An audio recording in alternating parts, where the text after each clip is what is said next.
Welcome to The Writer's Dream. I'm Karen Bonet, and our guest today is Jim Ryan. Welcome, Jim. Jim is a motivational speaker, and he also wrote a book called Simple Happiness. Tell us about yourself, Jim, a little bit about you, where you live and work. Well, I live in Northport, New York. I used to be a teacher. I taught French and Italian, and I was a guidance counselor in a middle school in Bethpage.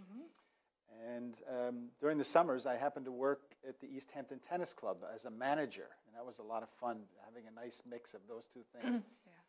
I got into, I left teaching and got into business, becoming a financial planner, which I still do.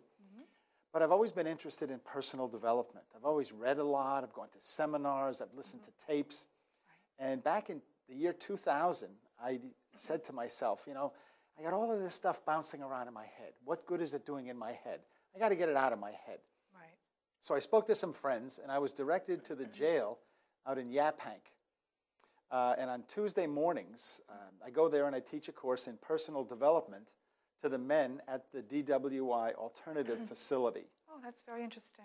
And it was a turning point for me. It was this personal development program is one that I've made up as I went along in the beginning, and it's morphed into a 10-week program. I go to start at week 1, go to week 10, go back to week 1, go to week 10. The men come and go. But as I say, it was a turning point for me. They like the program. So it's a motivational type of program to help these men. It's a hopeful program. It's a practical program giving them ideas about how to live a better life. And at the end of the program, they'll come up and they'll shake my hand. They'll say thank you. And it just fills me up to go there. Yeah, it's very rewarding. It sounds very rewarding. So about 3 years into that experience, I said, you know, if these guys like it, why wouldn't people on the outside like it? So I came up with a talk called The Art of Happiness. That was a combination of a couple of the units that I taught in the jail. And I wrote to libraries all over Long Island, and they started to hire me to give that talk. People liked the talk. I came up with a second talk, Live the Life of Your Dreams. I came up with a third talk, Life is Not a Dress Rehearsal. And along the way, I wrote a book called Simple Happiness. 52 Easy Ways to Lighten Up. And it's been the most exciting time of my life being out in the public, just giving talks on how to be happy.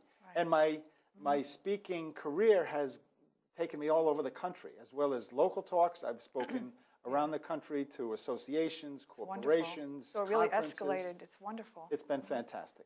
So tell us about Simple Happiness. Tell us, when did you write Simple Happiness, and what motivated you to write it? What's the genre of the book? Well, as a motivational speaker, I wrote the book for a couple of reasons. Number one, when I give a talk to people, you know, they get all excited about the possibilities and they get fired up about how they're going to change their life. But as we all know, you know, that heat of the moment kind of dissipates and it kind of wears off after a while. So I wanted to be able to have, I wanted people to be able to have a resource to rekindle that fire that they experienced at the talk. So they could buy my book and then go through a little at a time and enjoy it and rekindle that fire about being excited about being happy. The other reason I wrote the book was I felt it was a credibility builder where there are a lot of motivational speakers out there, and I felt if I had a book, it would separate me from those motivational speakers who didn't have a book. So I use it in my marketing. I'll send a copy to a meeting planner to help introduce myself so that they can get a feel of who I am and what my message is. And we all know how important marketing and promoting your book is. We all do that. I mean, that's the essential ingredient to success is marketing and promoting your book. Absolutely. So tell us a little brief synopsis about what the book is about and how it would help people, you know, to achieve simple happiness. Well, I started writing the book I was on vacation with my wife down in Virginia years ago. And, you know, the thought process was I wanted to write a book. And then the question is, you know, what's the book going to be like? That's your question. So I had always enjoyed Richard Carlson's books, Don't Sweat the Small Stuff and It's All Small Stuff, that whole series of books. What I liked about it was a friendly type of book. It wasn't a tome that would discourage people from delving into it. So I decided, most of his books have 100 chapters. And I just couldn't come up with 100 ideas. Yeah, they're short chapters. Short chapters. And I didn't want to have like 10 or 15, have a little comic book. I wanted to have some substance. Right. So I came up with 52, the idea of 52 short chapters. So I sat, I suggested that my wife go shopping one day, and I stayed at the condo and on the patio, and I just kind of brainstormed with a yellow pad, and I wrote down title headings, chapter headings that I thought I could write about. Right. And I And came you up with... also offer these wonderful solutions. How do you come up with these wonderful solutions to happiness when many people seem to elude happiness? How did you come up Well, again, it's just from my own experience, from my own reading, from my own talking with people, from my own observation. I culled these ideas down to 52 ideas. Okay. And the idea of the 52 is each one gives you an idea about how to make your life a little happier. Okay. When people read the book, every chapter may not resonate, with their interest, but there's enough there that my hope is that people will read a chapter and they'll say, you know what, Right. I'm going to try that. And have an aha moment. Right. Yeah, because it's really a wonderful book. It really is very uplifting. Thank you. Thank you. So tell us about the aha moment while we're on that topic. Well, whenever I give a talk, and I've been giving talks for like 8 years now out in the public, and early on, I listened to some good advice, and in today's day and age of marketing and the internet, an email list is critical to Yes, one's business absolutely. success. So anytime I would give a talk, I would hand out a response sheet. And on the response sheet, I'd let the participants in the program grade me on my performance. They could grade me fair, good, very good, or excellent. And there would be a place for referrals and a place for comments. And at the top, there was a place for an email list. So I would collect emails and add them to my list. And then, again, in the interest of getting people to think positively and have an uplifting thought, every week to my email list, I send out what I call an aha moment. It's a little uplifting thought, something positive to help you get through the week. Right. People like them. They're wonderful, by the way. And people, thank you. People pass them along to their friends. Yeah. They tell others about the email list. And a couple of years ago, I've been doing this for 4 years, so I'm up to aha moment, up to almost 200 now. So Yeah. a couple of years ago, I took the first 100 and put them in a little inspirational book, Jim Ryan's Aha Moment. So it's just a little inspirational book that, gives you a thought, something, to thought. give you an uplifting thought. Yeah, it's very good. A light bulb went off in my head. I read your book and I loved it. And when I read the chapter called "What is Compassion," and you say in your book, you ask people, what is compassion, and they'll say, caring for other people, understanding, just giving to other people when you can. And you view it in a different way. You say, let other people be who they want to be, allowing people to be who they want to be. And I thought that you hit the nail right on the head when you said that. That was excellent. So how did you come up with that concept? It happened during a talk. My signature talk is Simple Happiness. I talk about 8 characteristics of happy people. And one of the characteristics is happy people are compassionate. And I have quotes with each of my characteristics. And the quote here is from the Dalai Lama. He says, if you want to be happy, practice compassion. Right. If you want others to be happy, practice compassion. And this was years ago. I was ranting and raving during the talk about a woman who lives around the corner from me who will never look me in the eye. I'll be out raking my leaves. Oh, I remember reading that in your book. I'll be out raking my leaves, and she'll walk by doing a power walk, and I'll wave to her, and she looks down. Yeah. And then she'll be out washing her car, and I'll get some exercise. I'll walk by her house. I'll wave to her. She looks down. And I was telling my audience, what's her problem? What's the big deal? Why can't she just give me a little friendly hello back? And a woman in the audience raised her hand and said, maybe she's shy. Right. And that was the moment that I learned what compassion was. Here I am, Jim Ryan, giving a talk on happiness. You're judging someone. And I was exhibiting a total lack of compassion. So that night I learned that happiness for me is letting people be who they want to be. I don't know what's going on in that woman's mind, And that's but there absolutely I was criticizing her because she didn't give me back what I wanted. Yeah, I was being nice, in So- my friendly hello. But Right. what was I doing? You were expecting something. I was expecting something Yes, back. And when I didn't get it, oh, Yeah. I was put out. Right, right. So what a load off my shoulders. Yeah. I don't have to go around being the judgment police anymore. Right. It made perfect sense. Yeah. So, okay, you also say that happiness is about attitude and changing the way you react to things. Many of us, are burdened by some things that happened in our past and mold us into who we are today. So, my question is, how can people be empowered to change that and let joy into their lives?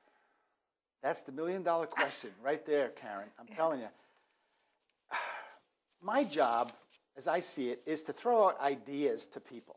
And I think people need a new idea because, as you say, people get stuck in their past. They get stuck in who they think they are. Things that happened in the past have molded them in their Right. mind as to who they are. Right. That's true. We are who we are because of our past experiences, but more than the experiences we had, it's the thoughts that we continue to think about those experiences. Right. We continue to relive our life, and a lot of people from a negative perspective about what their past was like. Right. So number one, people have to understand that they are not their thoughts. Right. They are It's not always true what you're thinking exactly. anyway. It's not always Yeah. true. So you got to believe you're not your thoughts, and there's a possibility to separate yourself from your thoughts. Right. You know, it's not easy because we've been thinking the way we've been thinking our whole lives. It's very hard to change, right? We Yeah. develop these thought systems. And you could read something lovely here, and sometimes you say, I wish I could just do that every day. Sometimes you can do it, but you can't do it all the time. It's a thought process and to change. It comes down to intention. It comes down to what kind of a life do I want for me? And people don't understand that they have a choice in how they fashion their life. They Right. think they're stuck in who they are. Right. And that's sad because people do have the opportunity to change. But so many people, like as you say, get stuck in those negative ideas. And I was just reading something recently that makes a lot of sense. It's called the Sedona method. This is not my idea. It's something that I read. Yeah. And the Sedona method is a technique for letting go of negative thoughts. Because thoughts are just thoughts. They're Right. not you. Absolutely. But your life becomes a manifestation of the thoughts that you hang on to. Right. So a lot of us are holding on to this negative thought. The pen is the negative thought. Our hand is our awareness. And we're gripping that negative thought. And it's uncomfortable when you really hold something tight, but you get used to the discomfort. Right. And you feel that's my life and that's what I'm stuck with. But if you could do this little experiment, you hold the pen and grip it real tight and feel the discomfort in your hand, noticing that this is your thought Right. and your hand is your awareness. Now all you do is open your hand Change your and thought. see that the pen, this doesn't roll very nicely, but the pen is not attached to your hand. Right. Your thought is not part of you. Right. It can move. And little by little, if you decide you want to let it go, You can do all it. you do is let it It's go. up to you. You can change your reaction. You and can change either, it. you choose to hang on with all your might, or you can just let it go. Right. So Absolutely. it's something that people need to know these things. People think Right. that they're stuck in who they are. That's why the new ideas are so important. Right. So on this same vein, I read in your book the quote by Helen Keller, and I loved that quote. She said, "Self-pity is our worst enemy, and if we yield to it, we can never do anything wise in this world." How true is this for you and specifically for you and for others? Well, again, it's all about the thoughts that we're hanging on to. And Right. the disempowering thoughts are what kills us. And perspective is so important. Here's Helen Keller. We all know Helen Keller. Couldn't speak, couldn't Right. see, couldn't hear, but she achieved tremendous things. Now, we all feel sorry for ourselves from time to time, whether it's our back, whether it's a problem. And when we have this negativity in our mind, we kind of like hunker down and get defensive about things, and things don't go well. It kind of, our negative thoughts attract negativity into our True. life. Right. So this understanding, just a noticing of when you're feeling sorry for yourself. It's all about awareness, self-awareness, living in the moment, being in touch with what's going on in your head as it's going on. Because we know that feeling sorry for ourselves doesn't help our Accomplish lives anything. That's right. doesn't accomplish anything. Right. It just makes us feel lousy. So if we could pay attention and notice when we're in that funk Yeah. and just notice it, that's the first step. And then, it's the whole thought process of letting that thought go and moving on to a better feeling thought. Right. Okay. Now let's talk about the book, Simple Happiness. Let's talk about the writing and publishing. What was your favorite part of the writing process, and what was your greatest challenge in the writing process, or having to do with promoting, marketing, and publishing? Well, I'll tell you the whole story. I started in the beginning with the 52 ideas. So I came home, and I'd like to get up early. And so I would get up at like 5 in the morning, make some coffee for myself, and I would sit down at my kitchen table with a yellow pad, and I would take one chapter, and I would make that the title of like an essay, and I would expound on that concept for 45 minutes. I gave myself 45 minutes. If I finished the idea in less than 45 minutes, I was done. And if I wasn't finished in 45 minutes, I still closed the paper because I didn't want it to be a drudgery. I didn't want it to be something that I dreaded to go back to. That's a good idea. Some people start off in the morning when they have the most energy, whatever works for you, or the evening, Well, that was it. I liked it. I was creative in the morning. Right. And then I had an assistant at the time who would type the chapter into the computer and she would type it in. And it was good because she was always excited to type in what I had written. So it kind of motivated me. Okay. I didn't want her to feel like, well, what happened, Jim? You didn't do anything today? So I wanted to write that something so she would have something to do. She was the first reader of the book, of the chapters. So her comment, you need feedback. You can't do things in a vacuum. Right. And her feedback was, gee, the chapters start off good, but they kind of fall flat at the end. So taking that feedback, I made sure that the chapters had a stronger close rather than.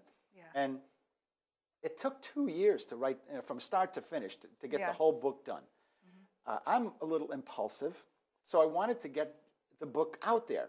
And another assistant that I had a niece who had an English degree from Columbia University. So I figured, I need it edited. So I gave it to her to edit the book.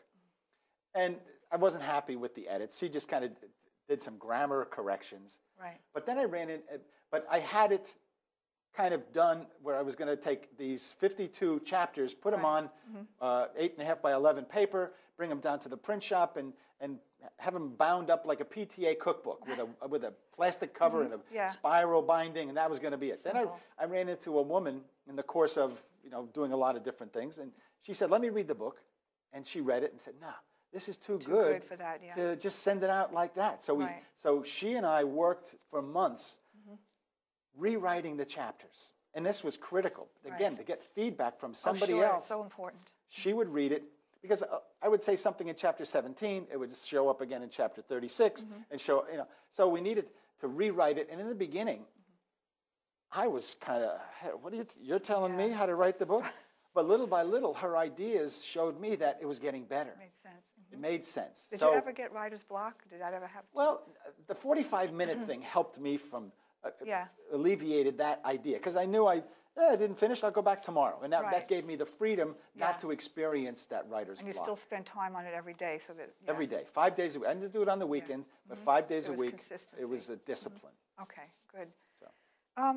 How much research did you do prior to publishing, as far as publishers and agents, and why did you decide to go this route with publishing it yourself, self-publishing?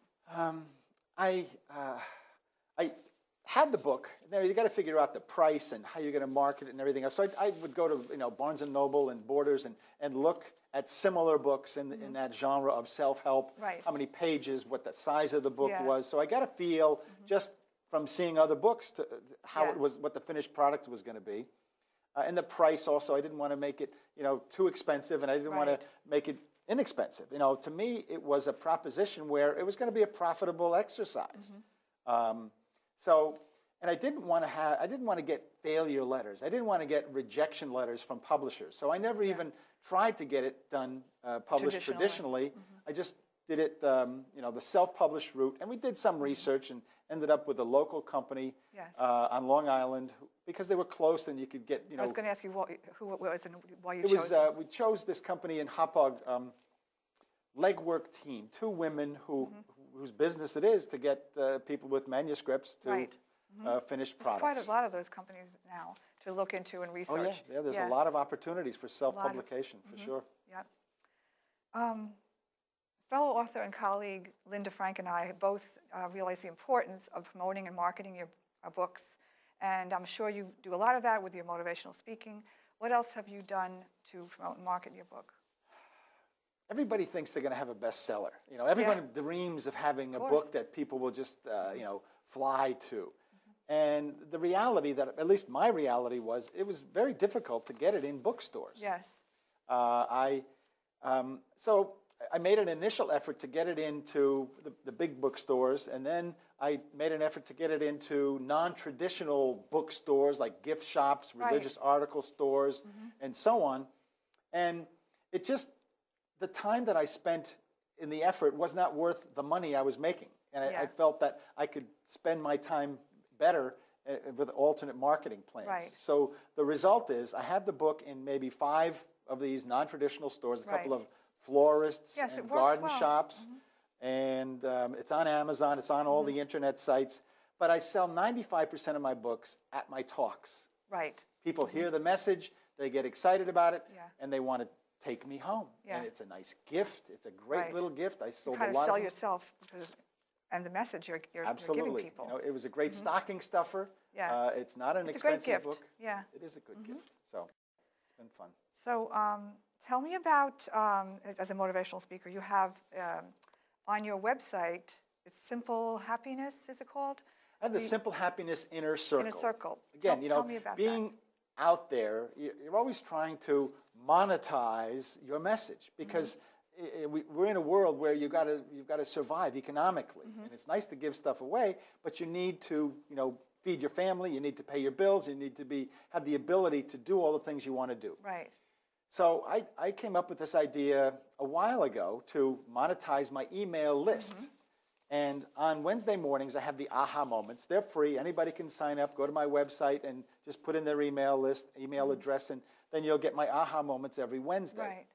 But my feeling is that in order for people to change, they need activities. They need action. And it's when you do the action that makes you feel good, that's what's going to prompt you to do more of that action. Rather than just make it an intellectual concept of, oh yeah, that makes me feel good. Doing it is where the rubber meets the road. Right, and it's successful. So this Simple Happiness Inner Circle is a membership type site where you pay, it's, you know, full membership is $23.97 per month, or you can pay for the whole year and get a discount. And every Monday I send out a theme, maybe 5 paragraphs about a theme. And there's an assignment at the end of each theme, so people have to do something to put that theme into practice. Then on Wednesday, there's another small bit of content and another exercise, and it's an assignment, and the same thing on Friday. So it's been successful. I've got a number of people signed up. I've got some corporate memberships, and the possibilities are terrific. Sounds great. And the feedback has been fabulous. Yeah, that's wonderful. How about your next motivational speaking engagements? Where are you going to be in the next month, say, where people can find you? Well, you can go to my website. Again, it's jimryantalks.com, and there's a calendar page there, so you can see where I'll be. A lot of my talks are not open to the public. You know, a company will hire me, an association will bring me in, but sometimes I still give talks at libraries, and that gives people an opportunity to come and see me with you know, it's open to the public. So you can check on my calendar page, or you can, you know, call me and ask me where I'll be. They can find your information. You can find me. My information's on my website. Okay. And is there another book on the horizon, Jim? My mind is always, you know, going through hoops and somersaults. Yes is the short answer. I've started another book called Simple Happiness at Work. My goal is to develop a Simple Happiness series where, you know, we do a whole bunch of different books, similar in nature, where there'd be short chapters. I'm thinking about a lot of different things, but I've got about 12 chapters written on the simple happiness at work. Okay. My goal there is to have a 40-chapter book because of the 40-hour work week. Right, another short book. And get input from CEOs of corporations to find out why they think what works for them, what works in their what's working in your that's company a great idea. to motivate people's happiness. Great idea. And now there was one chapter in your book that I really, when I read it, I liked hearing, even the chapter head called "Follow Your Bliss." It just made you feel like, oh, this sounds like a happy chapter and keep you in a happy moment. What does this mean? How significant is it, and how can people follow that? It's one of the characteristics of happy people. I talk about 8 of them. The 5th one is some happy people follow their bliss. I was watching one of the PBS channels a couple of years ago, and there was an interview with Joseph Campbell, who's deceased about 15 years, but he was an expert in religion and mythology, and he was being interviewed by Bill Moyers. And it was, stuff was going over my head, but I felt I should hang in there. And at one point, Joseph Campbell said, when you follow your bliss, doors will open that you didn't even know existed. And it kind of hit me in the back of the head like a 2x4. What a concept. A light bulb went off in your head. A light bulb went off, but so many people don't follow their bliss. They stay in their comfort zone where they can handle things and they get knocked around, but they get back up again. But when you they have blinders on. When you step out of that comfort zone, everything changes. You never come back to where you were. So it's an exciting concept that I try to challenge people to follow their bliss, whatever that might be. Right. And since we're almost out of time, tell me just quickly what would you like people to know? What message would you like people to know? Anything that we might have not discussed today? Well, the message is the possibilities that exist for you to be happier, for me to be happier. You know, we hear about the glass half empty or half full. I want a full glass. I don't want a half glass. And next year, you know what I want? I want a bigger glass. And my happiness, I want to get larger and larger every year. Not in a selfish way, because happiness comes from using your talents for the benefit of others. Right. Jim, thank you so much. It's great to have you on the show. Pleasure.